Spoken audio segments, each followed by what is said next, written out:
sound speeds, and welcome to Stories from Set, where we talk to real sound professionals and ask them to tell us real stories from set. In this episode is Felipe Borrero, a 40-plus year veteran sound mixer in the motion picture industry, and his stories were too good not to share with you. And I almost didn't. To be honest with you, I recorded this interview 10 months ago, and for whatever reason, the video did not turn out. So he agreed to re-interview me, and yet again, for whatever reason, the video didn't turn out. I used the same settings with his video that I did when I recorded the other people in the Stories from Set series, and despite the fact that I was making face-to-face contact with him during the interview, for whatever reason, the video did not turn out, but I do have the sound. So after thinking about it for 10 months and saying, what do I want to do? I decided to go ahead and release it more in podcast form. So that way you can listen to it. So minimize this window if you'd like to, because you're not going to have anything to look at.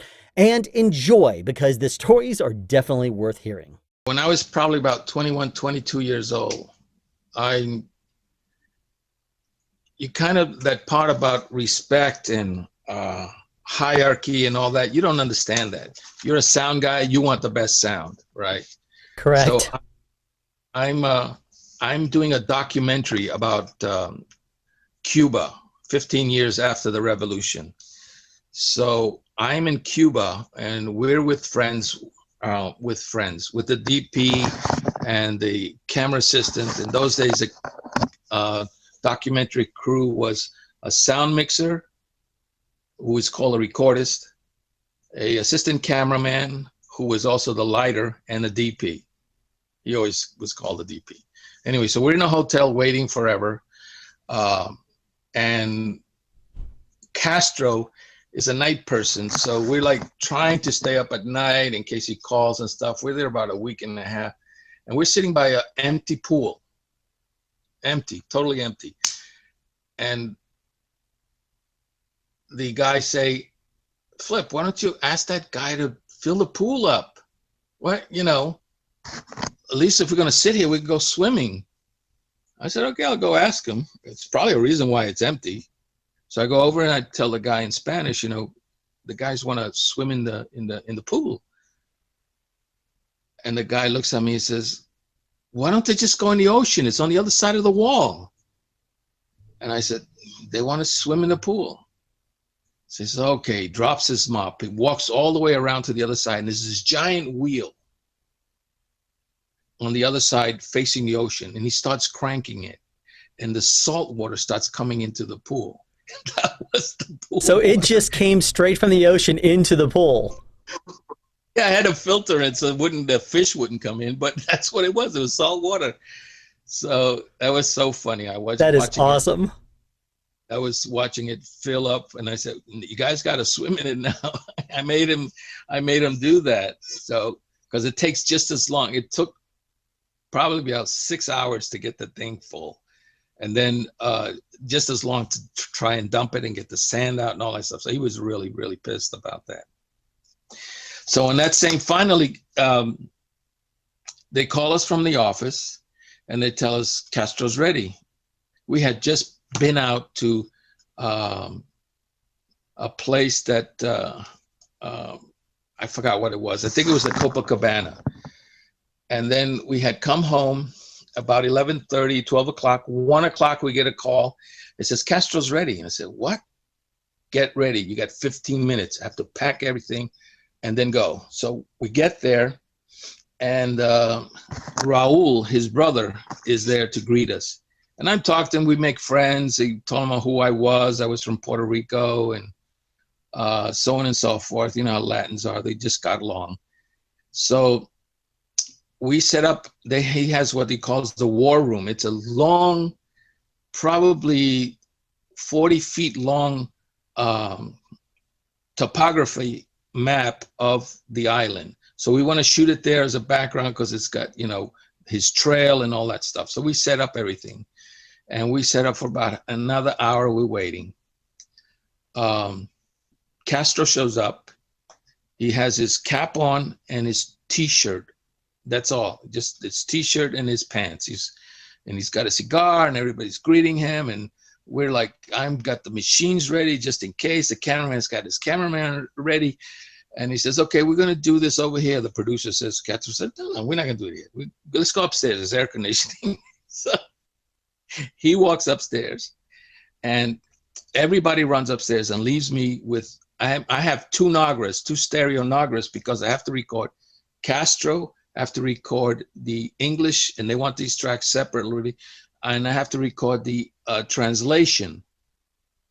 And I have to be flipping the rolls to get everything done. So I'm trying to pack everything, and then everybody's set up and ready to go.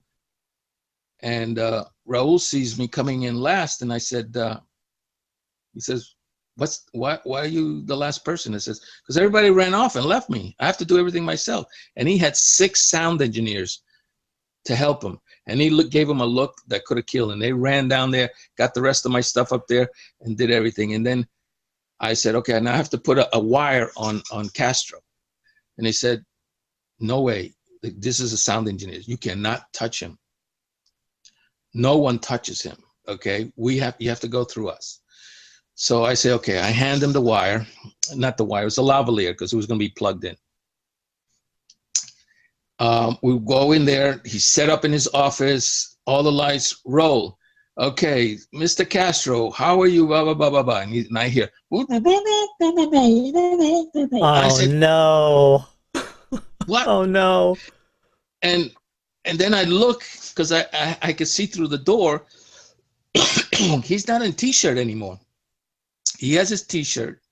He has a bulletproof vest. He has a shirt on. He has his military jacket on top of that. And the lav was buried. Okay. Lav was on his skin. So oh, no. I'm waiting for a break where the roles would change and I could walk in between questions. And that break comes and I go walking into the door, right? Next thing I know, there's 2 guys, 6'4", have me in the air and I have my arms. And all I'm focusing is on trying to get that thing. And Castro says to Raul, who's this? And he says, I know him, he's okay.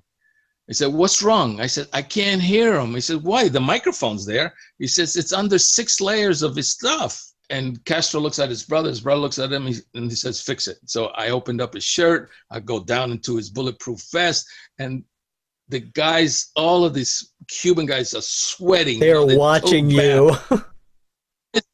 22-year-old bearded, long-haired freak is touching our president. He was like, they freaked out. But anyway, I took it out, fixed it where it's supposed to be, and I thanked the man, and I went back into my corner. I could have been shot. Did you kill the AC when you interviewed him? That's my question. That was the least of my problems. I couldn't hear him. I mean, never mind hearing the AC. Yeah.